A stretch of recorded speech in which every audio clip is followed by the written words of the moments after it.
Assalomu alaykum azizlar. Bugun sizlar bilan imlo qoidalari mavzusi bilan tanishib chiqamiz.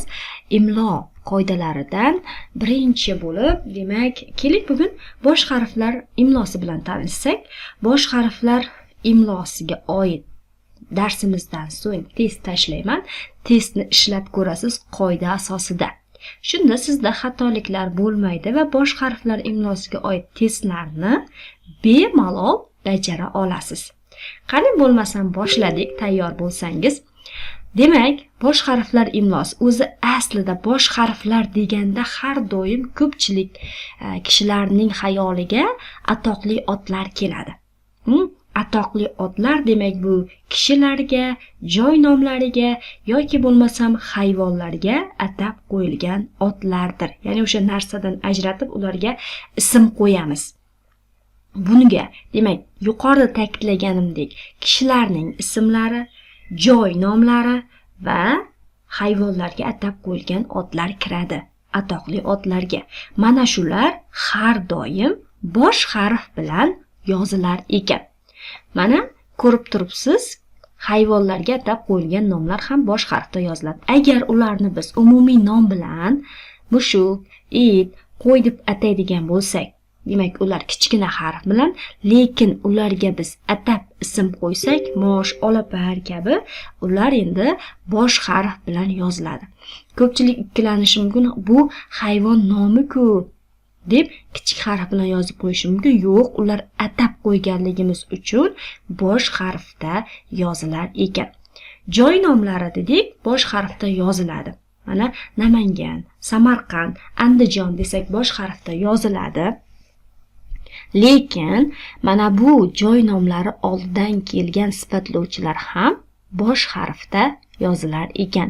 Shimoliy Kavkaz, To'rtko'l, qo'shma, demak, atoqli otlarimiz joy nomlarining ikkinchi qismi turdosh ot bo'lsa, demak, qo'shib kichik harf bilan yozilar ekan. To'rtko'l, mana 4 plus ko'l shaklida qo'shma otni hosil qilyapti, lekin ikkinchi qismi turdosh ot, ko'l turdosh ot bo'lganligi uchun, demak, qo'shib kichik harfda yozilyapti. Sayyora nomi bosh harfda yoziladi. Merkuriy, Mars, Neptun kabi, demak, sayyora nomlari kelsa, demak, ular bosh harfda yozilar ekan, lekin yer, oy, quyosh so'zlariga, demak, hushyor bo'lishimiz kerak. Bunda gap tarkibida agar yer, oy, quyosh sayyora mazmunida kelsa, demak, ular bosh harfda yoziladi. Boshqa holatlarda kichik harfda yoziladi. Masalan, yerga urib ekdim desangiz, yer so'zi bu yerda kichik harf bilan yoziladi. Yer quyosh atrofida aylanadi desangiz, yer bu gapimizda bosh harfda yozilar ekan.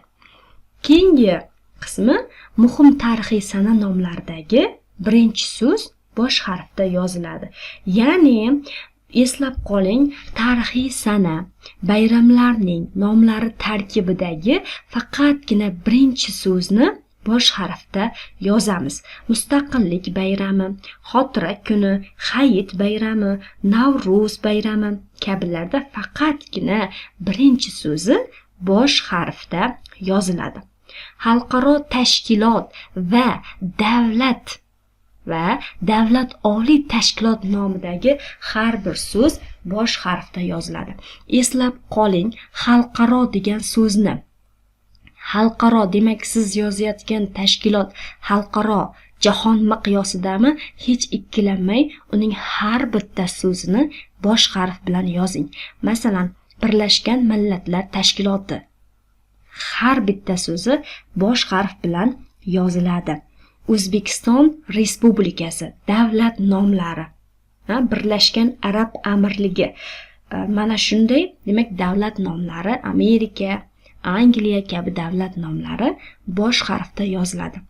Davlat oliy tashkilot nomidagi har bir so'z, demak, davlat oliy tashkilotlari, demak, O'zbekiston Respublikasi Oliy Majlisi, Oliy Majlisining raisi, Oliy sudi kabi davlat oliy tashkilotlari nomidagi har bir so'z bosh harf bilan yoziladi.